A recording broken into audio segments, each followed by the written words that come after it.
लीजिए, आपके समक्ष प्रस्तुत है शिवालिक हाउस की ये झांकी।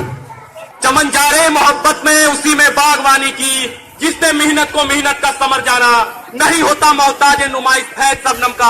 अंधेरी रात मोती लुटा जाती है गुलशन में, अंधेरी रात में मोती लुटा जाती है गुलशन में। अब आपके सामने प्रस्तुत है शिवालिक हाउस की झांकी। इस झांकी में हम अपने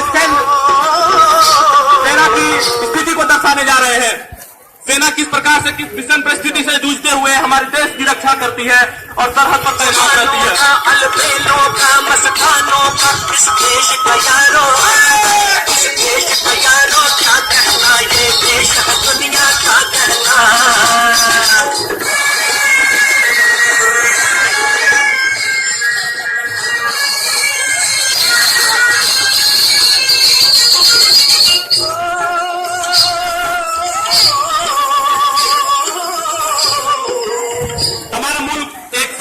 मुल्क है, हम परमाणु भी रखते हैं, हम हर प्रकार के हथियार रखते हैं, पर हिंदुस्तान कभी भी परमाणु या किसी भी हथियार के उपयोग करने पर विश्वास नहीं रखता। हमारा मुल्क हमेशा अहिंसा को पूजता है, मगर जब कोई हम दुश्मन हमारे देश की ओर आंख उठाकर देखने का प्रयास करे तो ये हमारा कोई भी हिंदुस्तानी बर्दाश्त नहीं कर सकता। हम महात्मा गांधी को भी पूजते हैं, चंद्रशेखर आजाद को भी। पहले हम भी बात से समझाते हैं और फिर हथियार से।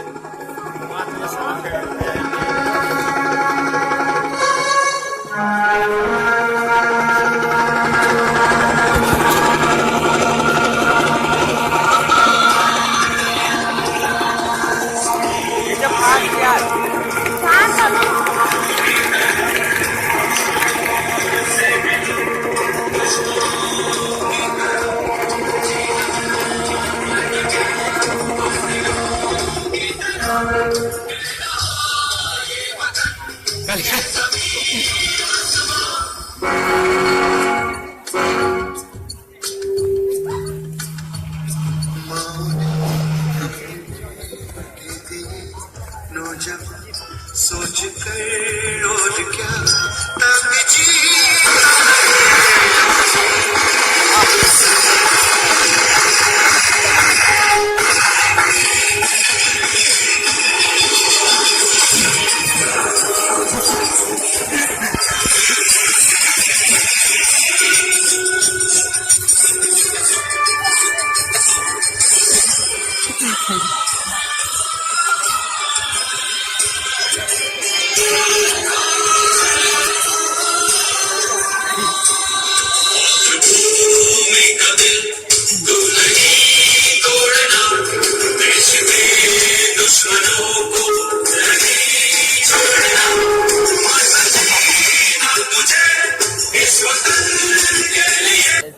किसी भी देश की सेना अगर कोई जंग जीतती है तो वो जंग उसके हथियार से नहीं, उसके परमाणु से नहीं जंग जीता जाता। जंग उस देश की सेना के सम्मान से जीता जाता है। अगर देश के नागरिक उस देश की सेना का सम्मान करे तो संभवतः हमारे मुल्क की सेना किसी भी मुश्किल से मुश्किल मकसद को आसानी से हासिल कर सकती है। आप देख सकते हैं किस प्रकार से हमारे देश की सेना जब घर को आ रही होती है तो हमारे देश के छात्र, बुजुर्ग, विकलांग, किसान, हर वर्ग के लोग, हर लोग उस सैनिक का सम्मान करते हैं। हर लोग उस सैनिक को उतना महत्व देते हैं क्योंकि वो जानते हैं कि कोई भी जंग, कोई भी मकसद, कोई भी चीज इतनी आसानी से फतह नहीं होती। आज कोई भी देश, कोई भी जंग अगर जीत पा रहा होता है तो उसके पीछे उस देश के नागरिकों का सहयोग होता है, और सहयोग उस देश के नागरिकों का सम्मान जो वो सैनिक को देते हैं उसी से आता है। और मैं इस विश्वास के साथ कर सकता हूँ कि देश के सैनिक को इस प्रकार से सहयोग मिले, उस देश के सैनिक का हौसला इतना ऊंचा होगा कि कोई ऊंचा से ऊंचा मकसद क्यों ना हो, हमारे देश के सैनिक बेहद ही आसानी से उस मकसद को हासिल कर सकेंगे। दोस्तों, जब सेना की जो नौकरी है या जो सेना की हम कहे जो उनका जीवन है वो एक तपस्या से कम नहीं है। छुट्टी, कोई भी अगर छुट्टी भी क्यों ना हो, उन्हें छुट्टी छोड़ना पड़ता है। अपने घर को छोड़कर किसी भी वक्त मोर्चा संभालना होता है। ये बेहद ही जिम्मेदाराना कार्य उन सेनानियों का होता है जो उन्हें करना पड़ता है।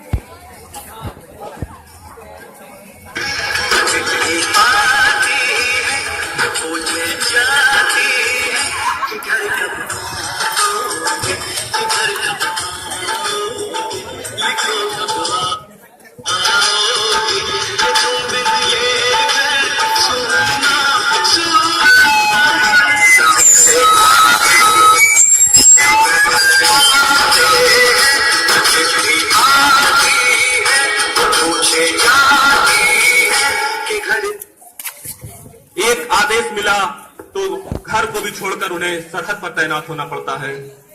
इनकी जिंदगी बिल्कुल इसी तरीके की है। किसी भी वक्त इन्हें क्या हुआ यार। और सरहद पर यह पता ही नहीं चलता कौन किस धर्म का है, कौन किस मजहब का है। अगर एक चांद दिख जाए तो क्या हिंदू, क्या मुसलमान, क्या सिख, क्या ईसाई, पता ही नहीं चलता। भले हम देश के अंदर क्यों ना अपने सीमाओं को, राज्य को भाषा के आधार पर, धर्म के आधार पर, किसी भी आधार पर बांट क्यों ना दे, मगर सरहद पर यह पता ही नहीं चलता कौन किस धर्म के हैं, कौन किस मजहब के हैं।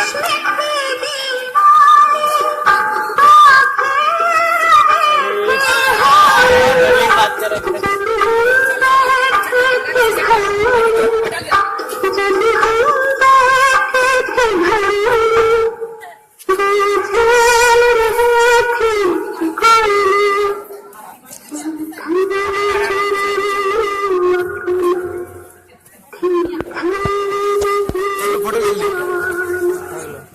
जो शहीद हुए हैं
जिंदाबाद था, जिंदाबाद है और जिंदाबाद रहेगा।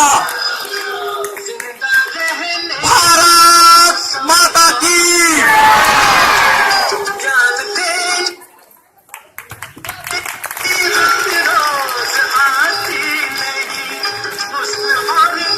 घरे उठ जाइए भैया जी।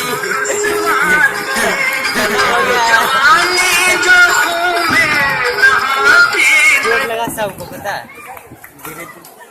यूं तो हम अपनी जवानी इश्क में बर्बाद करते हैं, मगर उन जवानों ने तो मानो अपनी जवानी ही बर्बाद कर दी हो।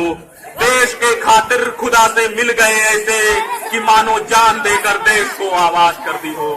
आज भी इस मिट्टी में लहू का रंग दिखता है, जवानों की दिखता है, शहीदों की भी आंखें भी कभी ना नम हुई होगी।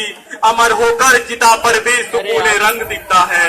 जान देकर इस जहां में गुल खिला के इतिहास में दफ्न होकर जवानी को हम इसको मोहब्बत से गुलजार करते हैं। उस जवानी में वे आग लगा के चल गए।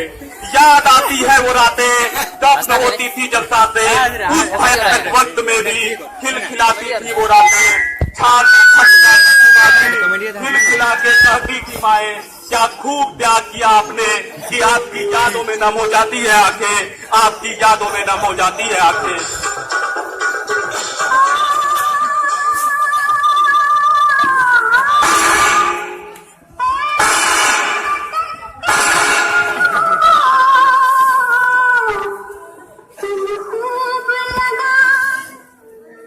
आओ झुककर सलाम कर उन्हें जिनके हिस्से में ये मुकाम आता है।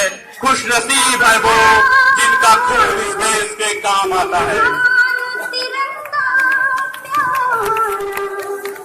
भगत सिंह ने को जब फांसी पे चढ़ाया जा रहा था, एक दिन पहले उन्होंने कहा था, उसे यह फिक्र है हरदम नया करके जपा क्या है, हमें यह शौक है देखे सितम की इंतहा क्या है।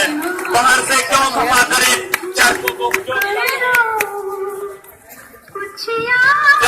गिला करे,